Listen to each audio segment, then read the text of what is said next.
இன்றைக்கு தமிழகத்தில் சட்ட ஒழுங்கு அடியோடு சீர்கட்டு விட்டது. இன்றைக்கு நம்ம தொலைக்காட்சி பார்ப்போம், பத்திரிகையில பார்ப்போம், தங்கம் என்ன விலை, வெள்ளி என்ன விலை அப்படின்னு பார்ப்போம்.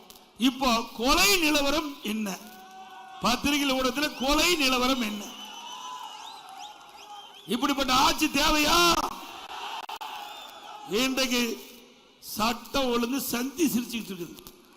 இன்றைக்கு நாள்தோறும் பத்திரிகையும் ஊடகத்தையும் பார்க்கின்ற பொழுது கொலை, கொள்ளை, திருட்டு, வழிப்பறிவு, பாலியல் வன்கொடுமை நடக்கிற நாளே இல்லை.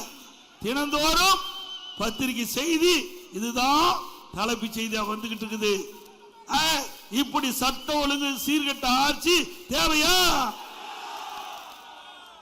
இன்றைக்கு ஆத்தூர்ல, எங்களுடைய சேலம் மாவட்டம் ஆத்தூர்ல 3 நாளைக்கு முந்தி ஒரு பட்டம் பகல்ல ஒரு நகை கடையில் ஒரு 2 பேர் போய் நகை வாங்குற மாதிரி வாங்கிட்டு இருக்கும்போது கையில ஆசிட் எடுத்து மூஞ்சில அடிக்கிறாங்க, நகை தூக்கிட்டு ஓடுறாங்க.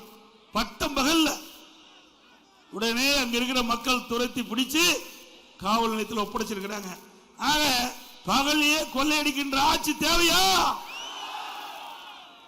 இன்றைக்கு சிறுமி முதல் பாட்டி வரைக்கும் பாதுகாப்பு இல்லை. இந்த ஆட்சியில சிறுமி முதல் பாட்டி வரைக்கும் பாதுகாப்பு இல்லை, பெண்களுக்கு பாதுகாப்பு இல்லை. இப்படிப்பட்ட ஆட்சி தொடர வேண்டுமா?